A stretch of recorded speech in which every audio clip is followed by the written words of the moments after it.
Rain hammered the windows of my downtown Seattle office, turning the city lights into a golden blur. From the 40th floor of Thornton Industries, I could see the Space Needle piercing the October sky, a silent sentinel over a city that never slept. But tonight my focus wasn't on the skyline. It was on the encrypted email that had just pinged my secure server marked with a sender I hadn't expected, my father, Walter Thornton. I leaned back in my leather chair, the weight of 20 years building Thornton security systems pressing against my chest. My empire protected governments, corporations, and the ultra-wealthy from threats they'd never see coming. Yet somehow I'd missed the one brewing in my own home. The email's subject line was cryptic. The Sentinel Protocol, for your eyes only. My father, bedridden and fading in Seattle General's VIP wing, hadn't sent me anything in months. I hesitated, then entered the decryption key only he and I shared. The message was brief, chilling. Maxwell, they're circling. Veronica's not what she seems, and there's a shadow behind her. Trust no one until I'm gone. Activate the Sentinel. When the time comes, it's been watching for 2 years. You'll know when. Trust is earned, not given. Below a single attachment, a locked file requiring a second key, one I wouldn't receive until his death. My father, the old industrialist, had always played chess with the world. This was his final move. I closed the laptop, my pulse steady, but my mind racing. The Sentinel Protocol, a system I didn't fully understand, hidden even from me, the architect of surveillance tech. My father had built his manufacturing empire on paranoia and precision, and he'd passed that instinct to me. But Veronica, my wife of 15 years, the thought cut deeper than I wanted to admit. I'd noticed the signs for months, subtle but unmistakable to someone who'd made a career spotting what others missed. A new password on her phone, late-night emergencies at her art gallery, a sudden obsession with privacy, her office door locked when I came home to our lakeside estate. Even our kids, Sierra and Colin, 16 and 14, had grown distant, their eyes glued to screens, their conversations clipped. I'd chalked it up to teenage rebellion, to Veronica's stress, but my father's words lit a fuse I couldn't ignore. My assistant Naomi buzzed the intercom.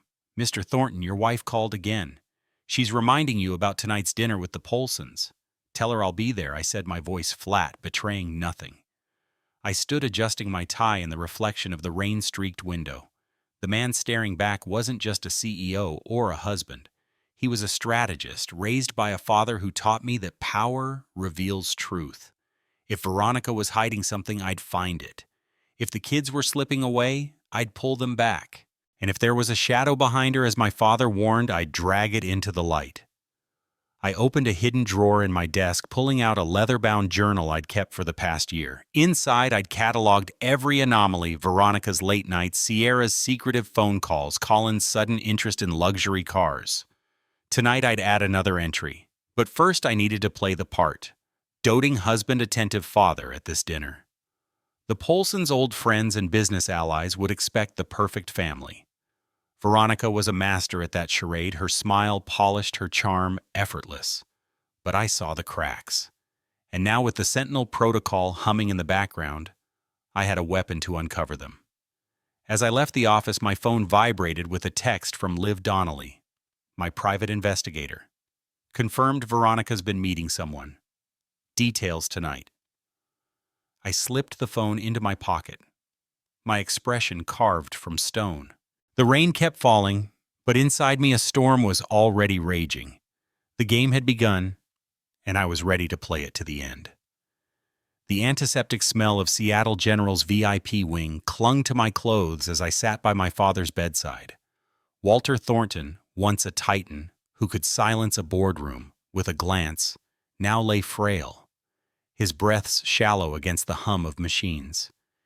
His hand, still calloused from decades of building an empire, gripped mine with surprising strength. "They're circling, aren't they?" He rasped, his eyes sharp, despite the haze of medication.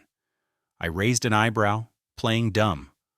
"Who don't bullshit me, boy?" He snapped, his voice, a faint echo of the man who'd taught me to trust no one. "I see how Veronica looks at you now. like you're a deal to close. And there's someone else. I feel it. His gaze bored into me, the same look that had broken lesser men. The Sentinel Protocol.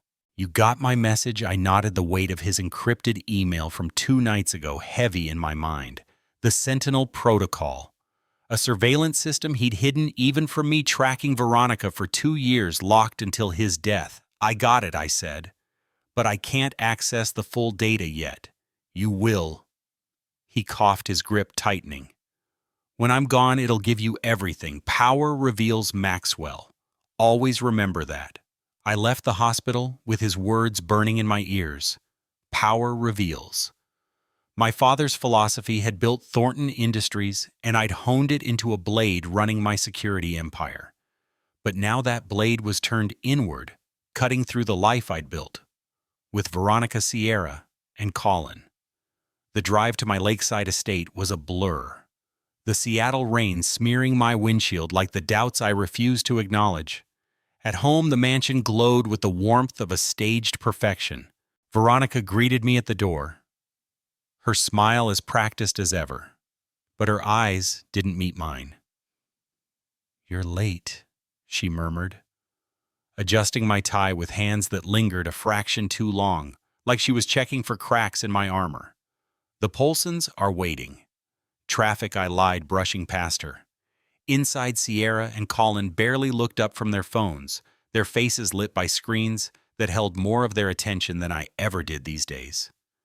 The dinner unfolded like a script, Veronica playing the charming hostess Gary Polson, asking about my father's health, me nodding solemnly. "Weeks, maybe days," I said, my voice steady. Veronica's rehearsed sympathy, such a shame. Walter was so vibrant, felt like a line she'd practiced in a mirror. Later in my private study, I locked the door and opened my leather-bound journal. I jotted down tonight's observations. Veronica's guarded glances, Sierra's whispered phone call during dessert, Colin's new obsession with a friend promising him a Porsche. Small pieces, but they fit a pattern I couldn't ignore. My father's warning echoed, "There's a shadow behind her." My phone buzzed with a secure message from Liv Donnelly, my private investigator. "Confirmed, Veronica's been meeting Preston Davenport, your competitor at Davenport Solutions. Last night she left her gallery after 20 minutes and drove to his downtown penthouse. 3 hours. Your daughter's texting him 2 vague promises about a new start. Details at the warehouse, 11 p.m. I leaned back, my jaw tightening. Preston Davenport. A slick art dealer with a reputation for coveting what wasn't his. I'd crossed paths with him years ago, his charm masking a hunger for power that rivaled my own. If he was the shadow my father warned about, the Sentinel Protocol would expose him. But my kids, Sierra and Colin, caught in his orbit. That cut deeper than Veronica's betrayal. I drove to a nondescript warehouse in Seattle's industrial district where Tanner Bryce, my head of security, waited. The former military intelligence officer stood amid server racks, his scarred face lit by the blue glow of monitors. "How's the old man?" he asked. "Dying," I said bluntly. "What do you have?" He handed me a tablet. Surveillance photos from the Sentinel Protocol's preliminary feeds, grainy but damning. Veronica and Preston at a rooftop bar too close. Text logs from Sierra to Preston. "When can we leave for Europe?"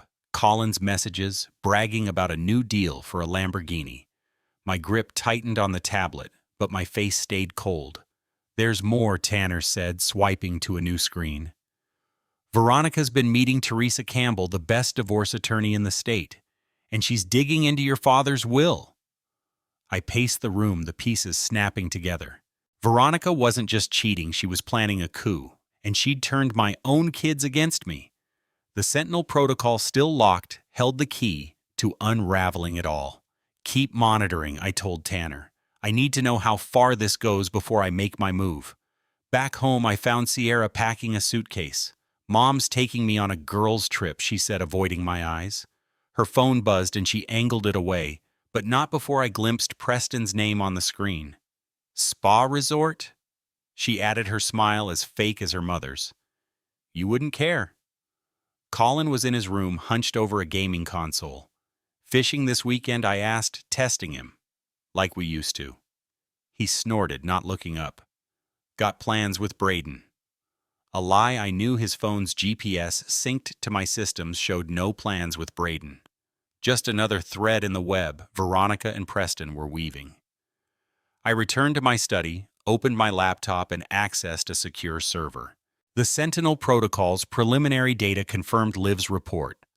Veronica's car at Preston's penthouse, Sierra's texts, Colin's promises. But the real evidence, the full scope of their betrayal, was locked until my father's death.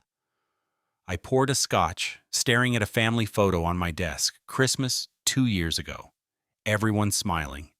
A lie captured in high resolution. I set the photo face down. My father's words rang clear: "Power reveals." Whatever Veronica, Preston, and even my kids were planning, the Sentinel Protocol would show me the truth. And when it did, I'd be ready to burn their world to the ground.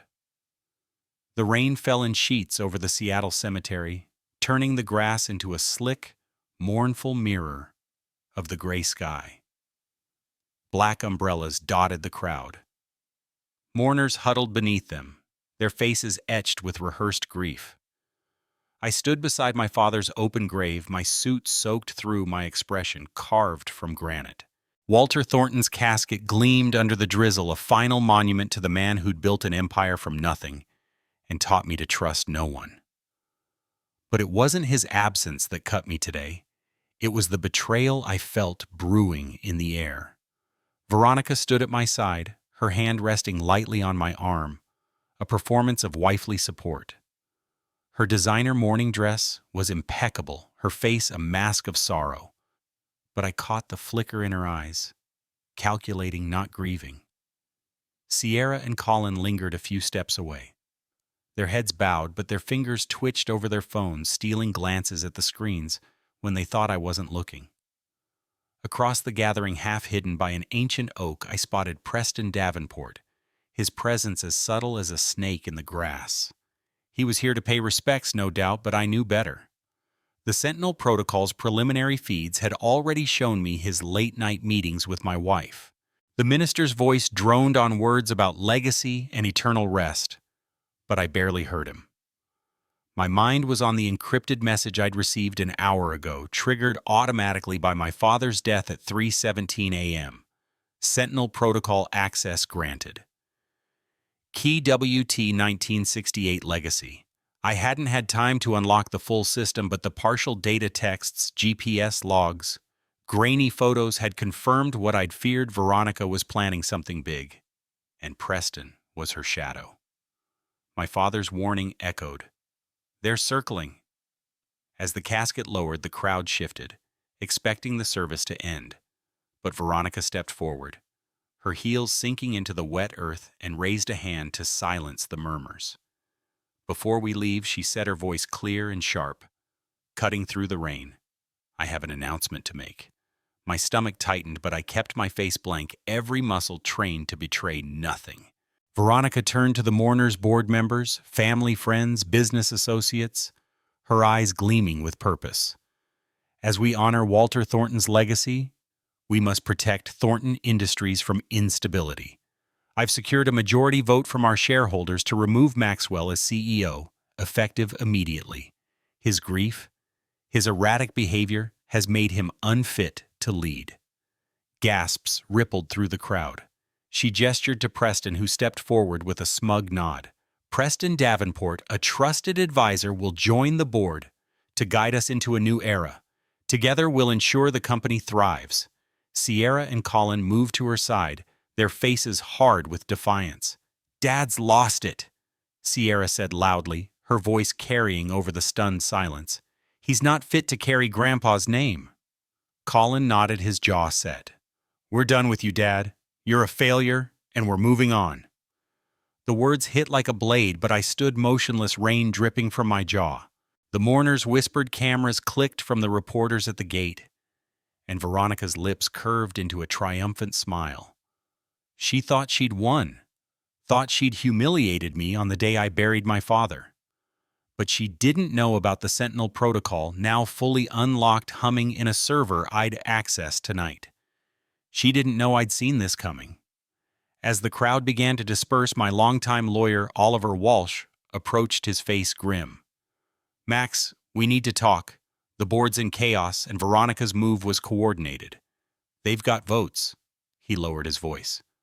"What's your play?" I glanced at Veronica now, consoling an elderly aunt with theatrical tears, then at Preston slipping away to his car. My kids avoided my gaze, their phones back in hand. "Begin phase 2, I murmured to Oliver, my voice low but steady. "Get me access to the Sentinel protocol's full data by tonight." He nodded, understanding the weight of my words. "You sure about this, Max?" "Once you go down this road, I've been on it for years," I said, turning away. The rain kept falling, but inside me a fire was kindling. Veronica thought she'd played her trump card, but she'd just stepped onto my board. The Sentinel protocol would show me every move she'd made, every lie she'd told, every promise she'd fed my kids. And when I was done, they'd all learn what happens when you betray a Thornton. I walked to my car, ignoring the reporters' shouted questions. In my rearview mirror, I saw Veronica speaking to the press, playing the role of the loyal wife saving the company. She thought she was writing the story's ending. She was wrong. This was only the beginning. The Silver Lake Motel on the outskirts of Seattle was a far cry from the lakeside mansion I'd called home for 15 years. The neon sign flickered outside my window, casting a sickly glow over the room's chipped furniture and threadbare carpet. The air smelled of stale cigarettes and cheap cleaner, but I didn't care. This was my stage now, a deliberate choice to look broken, disheveled, defeated. Let the world think Maxwell Thornton had crumbled after Veronica's stunt at my father's funeral. Let her and Preston Davenport revel in their victory. They didn't know I was playing a longer game. I sat on the edge of the sagging bed, my laptop open to the Sentinel protocol's interface. The system, fully unlocked since my father's death 3 days ago, was a masterpiece of surveillance, 2 years of Veronica's secrets laid bare. Emails, texts, GPS logs, even encrypted calls. It was like holding her life in my hands, every lie cataloged, every betrayal time-stamped. The data confirmed what I'd suspected: her affair with Preston wasn't just personal. It was a calculated move to seize Thornton Industries with my own kids as pawns in their scheme. My phone buzzed with a text from Tanner Bryce, my head of security. "Veronica's hosting a party at the mansion tonight. Preston's there. Press is eating it up.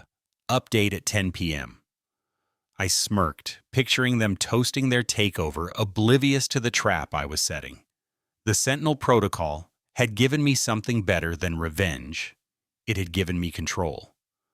I opened a secure channel to Liv Donnelly, my private investigator. "Send the email I instructed. Make sure it looks like it came from the offshore investor." Liv's voice crackled through the line. "It's done. Forged headers, encrypted trail, all pointing to a shell company in Dubai. She'll think it's legit." The email was the first piece of my counterattack, a carefully crafted lure designed to exploit Veronica's greed. It invited her to invest in a revolutionary AI security startup promising exponential returns and a chance to outshine Thornton Industries. The catch: the funds would come from the company's accounts, and the startup was a ghost, its digital footprint fabricated by the Sentinel protocol's data manipulation tools. If Veronica took the bait, she'd be guilty of embezzlement, and the paper trail would lead straight to her. I leaned back, sipping a glass of cheap motel scotch, and checked the news. Headlines screamed, "Tech titan Maxwell Thornton ousted in boardroom coup," and "Veronica Thornton takes reins amid family tragedy." The articles painted me as a grieving son spiraling into ruin, just as I'd planned. I'd withdrawn $9,000 in cash from ATMs just below the reporting threshold before Veronica's legal team could freeze my accounts. My credit cards were useless now, my joint accounts locked. To the world, I was a man with nothing left. To me, I was exactly where I needed to be. My laptop pinged with an alert from the Sentinel protocol. Veronica had opened the email. I watched in real time as she replied, her encrypted response intercepted by my system. Interested.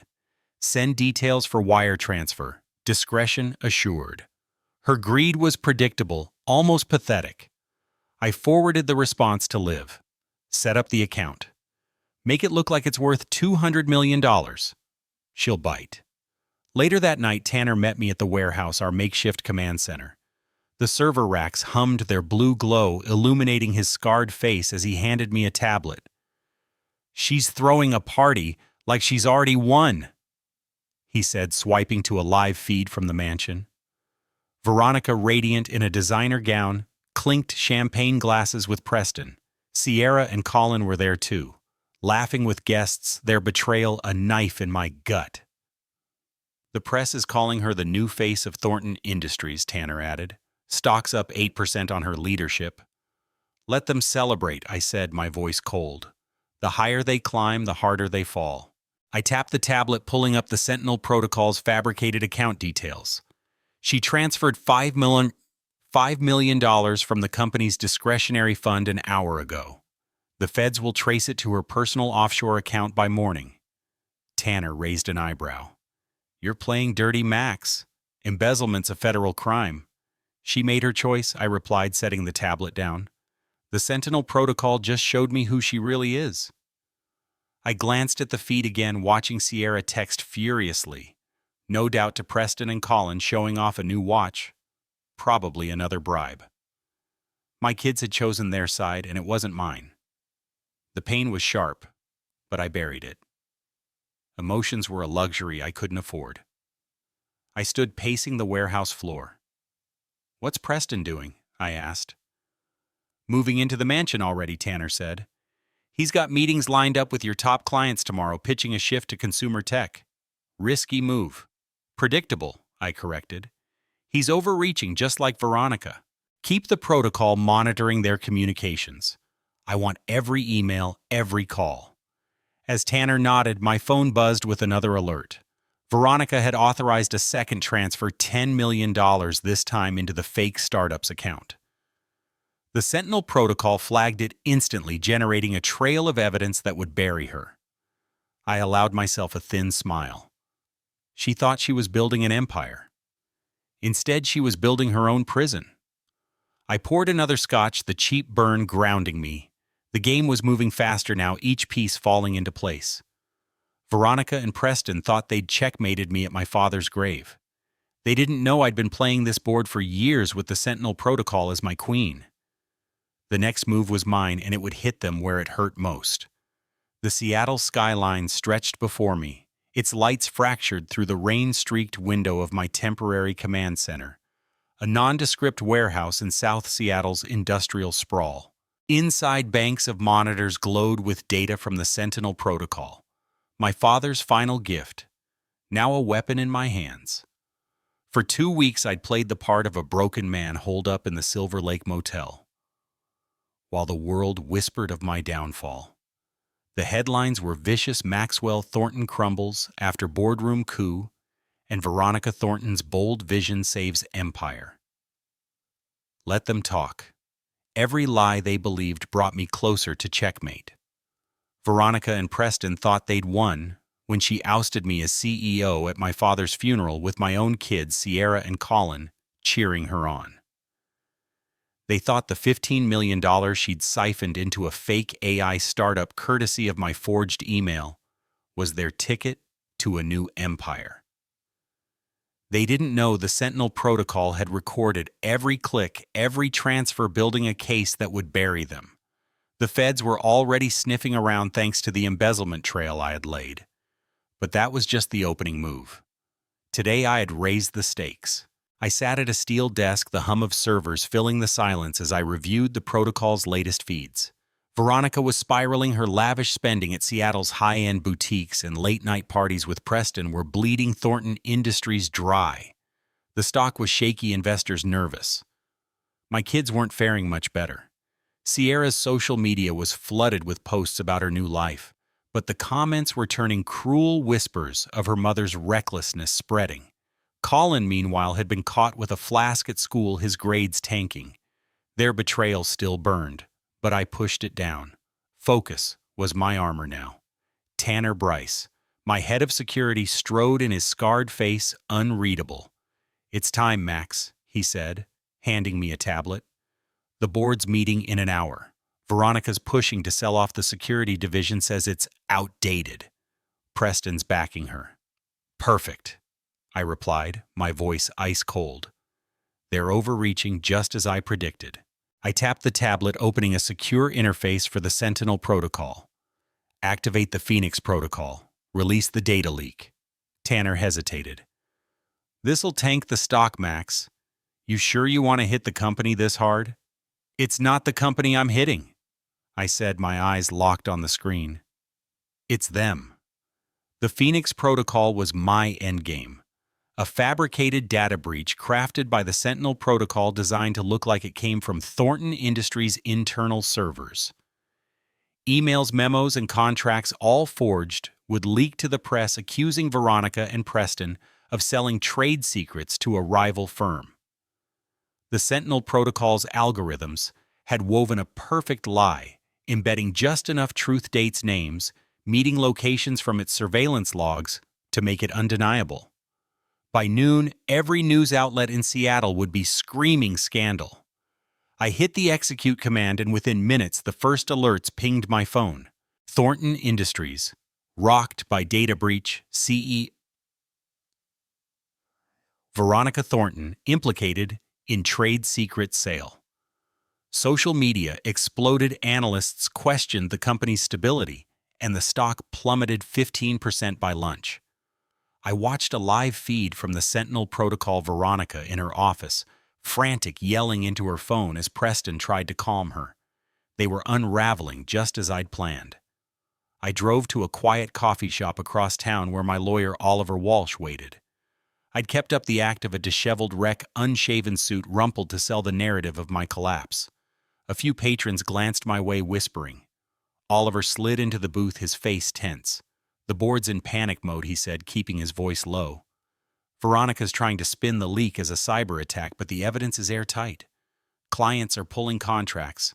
The feds are circling her for the embezzlement, too." "Good," I said, sipping black coffee, my eyes sharp despite the facade. "What about the kids?" Oliver sighed.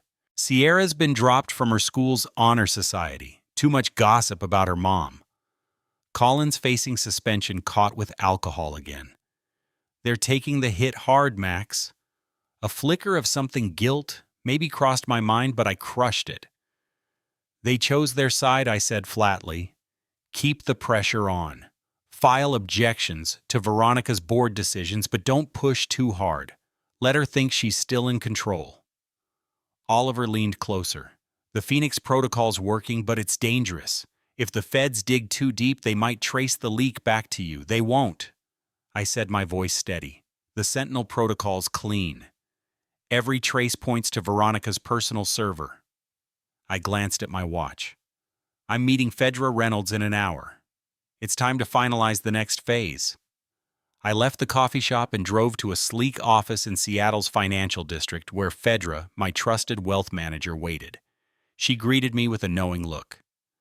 "Mir Thornton, you've been busy." She handed me a biometric tablet. "The Phoenix protocol's fallout is already hitting. Veronica's accounts are under scrutiny, and Preston's leveraged everything to prop up the company." "You ready to pull the final lever?" I pressed my thumb to the sensor, authorizing a series of financial maneuvers. 8 liens on the mansion. Frozen trust funds for Sierra and Colin, canceled credit lines. "Do it," I said, my voice like steel. They built their castle on sand.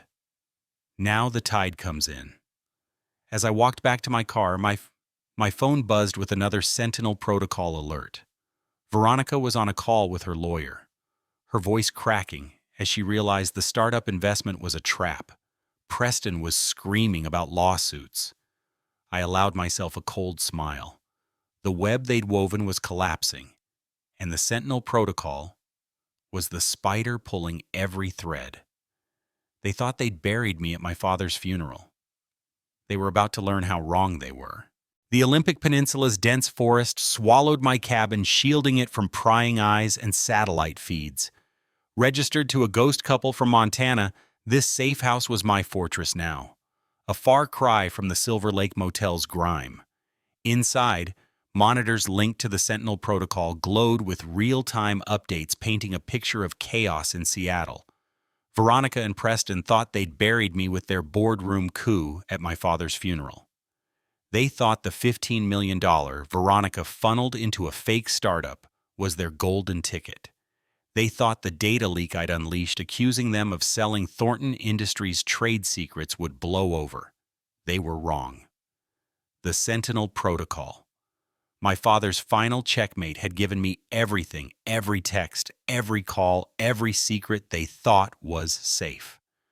I watched their empire crumble from my hidden outpost, the Seattle Times screaming headlines about betrayal and scandal.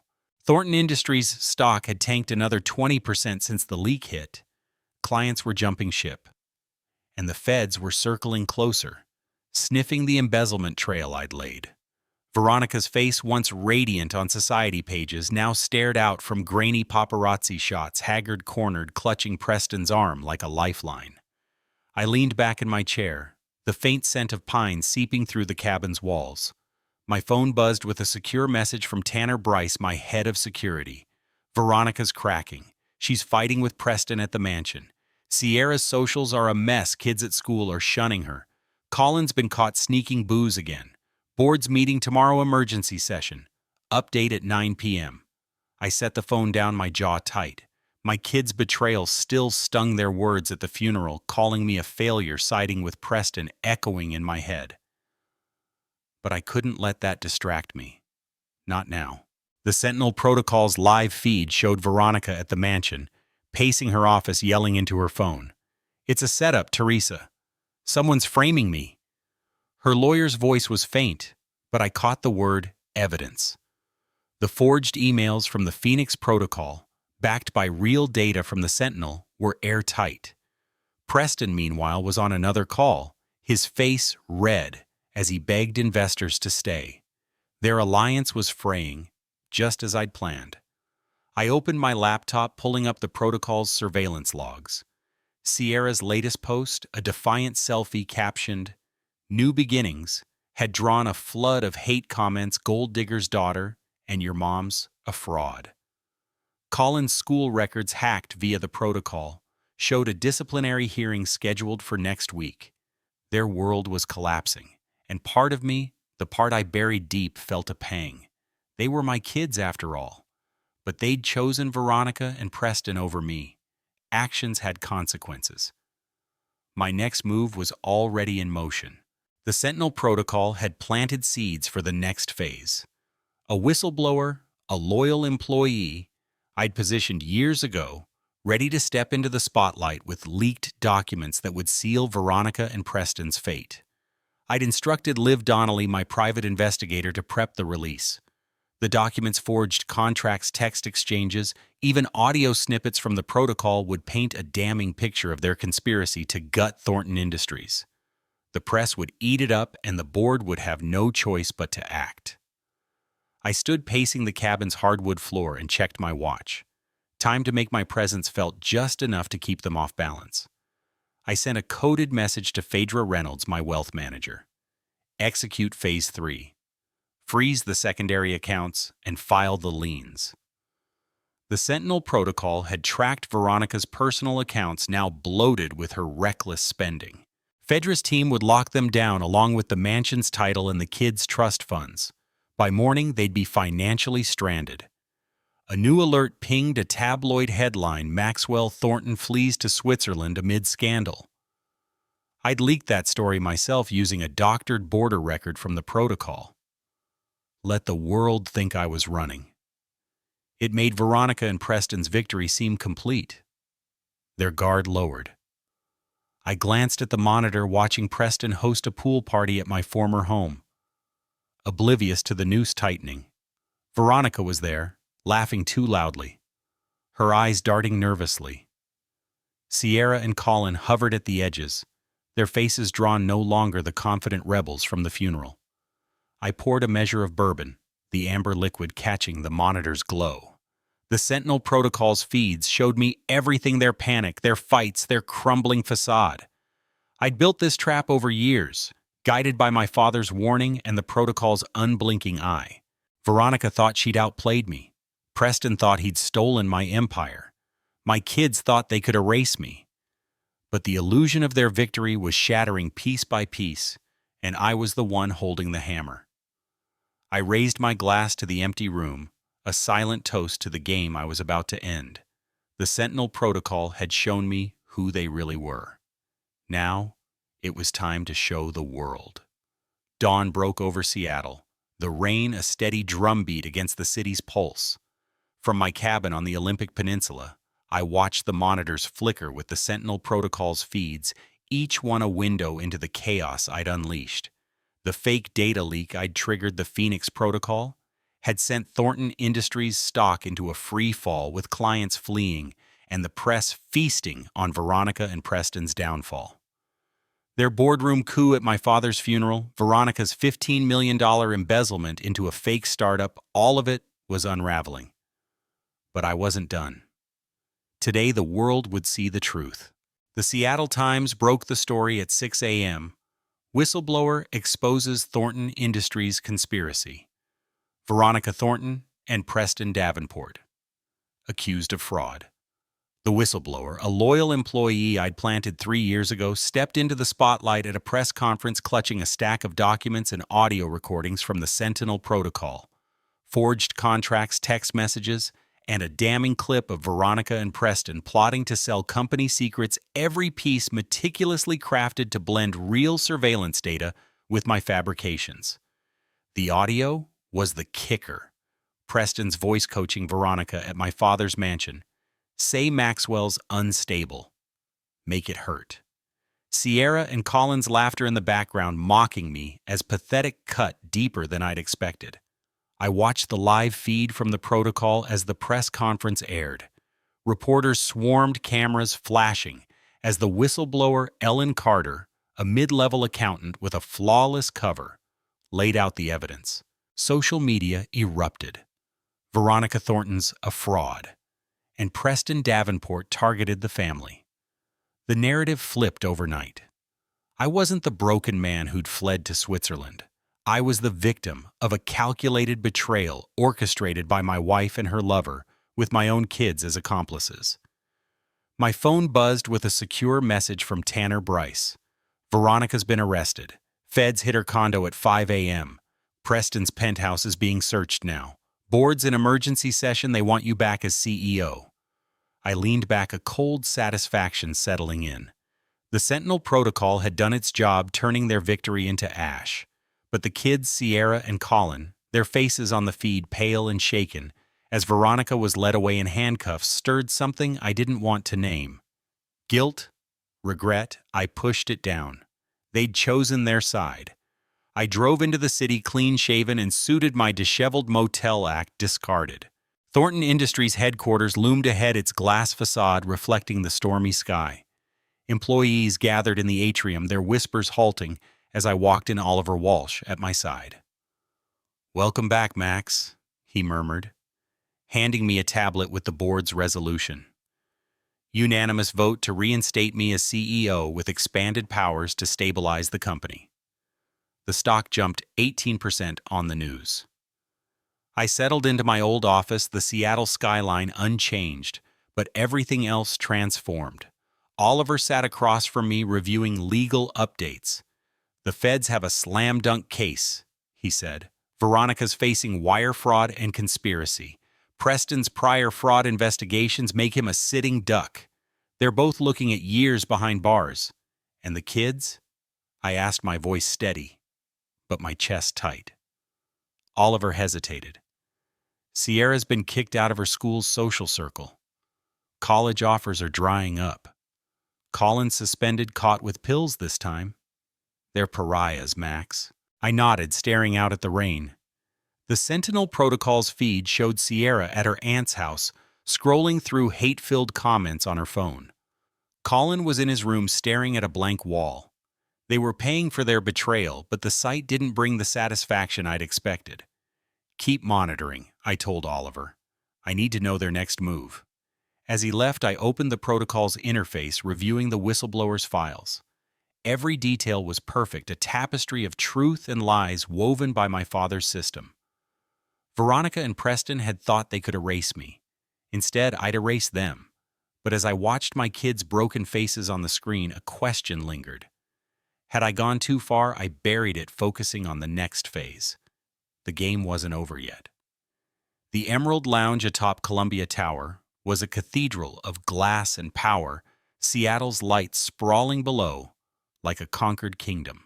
I sat at the bar, a glass of Macallan 25 in hand, watching Preston Davenport slump over his third scotch. His designer suit looked cheap in the dim light, his face haggard from weeks of legal battles and public scorn.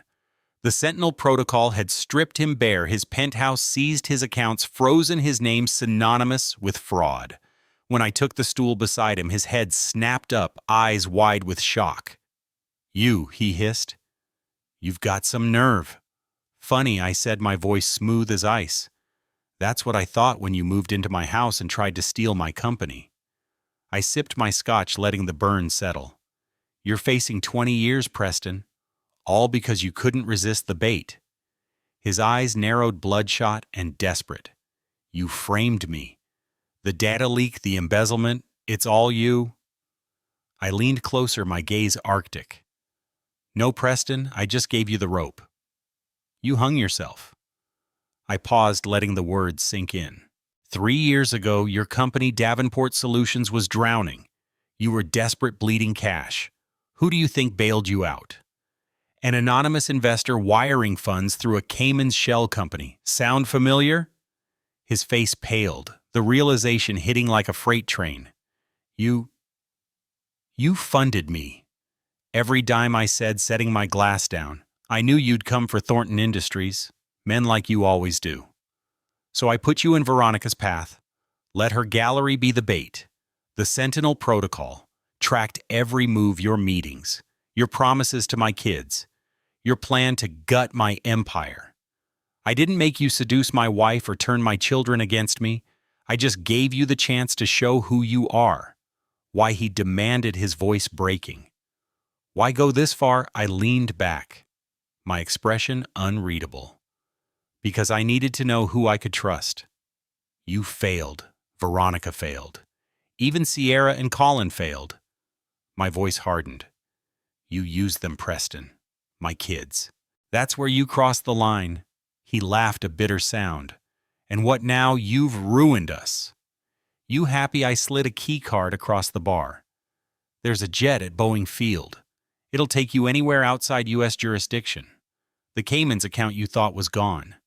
It's still there enough to disappear. But if you contact my family again, the jet lands at an FBI airstrip. Choose wisely." Preston stared at the card, his hands trembling. I stood, adjusting my cuffs, and walked away. He called after me. "What about Veronica? She getting the same deal?" "She made her choices," I said without turning back. "She lives with them." Back at my penthouse, a secure message from Tanner awaited. "Sierra accessed the office last night, found something in your old safe." My heart skipped a rare lapse. The Sentinel Protocol's digital archive stored in that safe held my private journal, a record of every suspicion, every betrayal, every moment of pain I'd buried. I'd left it there, locked behind a code only I knew. Or so I thought. An hour later, Oliver forwarded a letter from Sierra, and Colin delivered through their court-appointed guardian. "Dad, we found your journal. We didn't know how much we hurt you. We were stupid, manipulated by Preston's promises. We don't expect forgiveness, but we're sorry. Can we talk?" Sierra's handwriting was shaky. Colin's signature scrawled below. The Sentinel Protocol had flagged their access, recorded their reaction, Sierra crying, Colin pacing. For a moment, I saw them as they were years ago, laughing on swings, not the traitors who'd called me a failure at my father's grave. I set the letter down, my chest tight. The protocol had exposed them, just as it had Veronica and Preston. But this wasn't the victory I'd planned. I texted Tanner. "No response yet. Keep monitoring." The game was nearing its end, but the cost was clearer now. I'd won, but at what price? 6 months had passed since the whistleblower tore Veronica and Preston's world apart. Thornton Industries was thriving again, its stock soaring with the launch of our Harbinger security system, a quantum encryption protocol no one could crack. I stood in my penthouse office, the Seattle skyline glittering through the rain, a kingdom I'd reclaimed. Veronica was serving a 15-year sentence for wire fraud and conspiracy. Preston, caught trying to flee to Bali, faced additional charges. The Sentinel Protocol had delivered justice just as my father intended, but victory tasted hollow. Tonight I was at Colin's school, an unexpected detour. He'd invited me to a last-ditch effort to make amends, sent through a message I nearly ignored. The Sentinel Protocol had flagged it, recording his rehearsals, his nervous pacing. I sat in the back of the auditorium, my suit blending into the shadows, as Colin took the stage. His role, a son seeking forgiveness for betraying his father, hit too close to home. His lines, raw with regret, echoed the letter he and Sierra had sent after finding my journal. When he bowed, our eyes met, and for a moment, I saw the boy I'd pushed on swings, not the one who'd called me pathetic. After the curtain fell, Colin approached hesitant Sierra at his side. "You came," he said, his voice cracking. "You did well," I replied, my tone measured. Then softer. "I failed your grandpa once. He didn't forgive me, but he gave me a chance to earn it back. I never forgot that." Sierra's eyes glistened. "Why'd you fight for custody?" "Dad, after everything we did." I paused, the rain outside matching the weight in my chest. "You're Thornton's. That means something even now." I'd won custody at the hearing setting, strict rules, community service, monitored phones, weekly counseling. They'd followed everyone, no complaints. The protocol's feeds showed Sierra volunteering at a shelter, Colin rebuilding his grades. They were trying, and I couldn't ignore it. We walked to my car, the silence heavy but not hostile. "Rules stay," I said, my voice firm. "You live in the apartment near my penthouse. Privileges are earned, not given. Trust." I hesitated, the word catching. "Trust takes time." "We know," Sierra said quietly. "We'll prove it." Colin nodded, his eyes steady. "We don't want forgiveness, Dad. Just a shot to make it right." I looked between them, seeing my father's shadow in their resolve. "The Thornton name isn't a birthright," I said. "It's earned through loyalty and strength. Start there." Back at my penthouse, I stood on the balcony, the city shimmering below. The Sentinel Protocol's final report lay on my desk. Veronica's appeal denied, Preston's plea rejected. My enemies were gone. My company restored. Yet as I raised a glass to the skyline, a flicker of Colin's performance lingered. His regret, Sierra's tears, over my journal. I'd won, but the cost was etched in their faces. My phone chimed, a message from Tanner. "Kids followed schedule today. Progress report from counselor, they're committed." Anything else? I stared at the city, then typed, "Keep monitoring. But give them some space." I set the phone down, the protocol's unblinking eye still watching, but for the first time I wondered if I could let it rest. The game was over. Rebuilding had begun, brick by fragile brick, and maybe, just maybe, that was enough.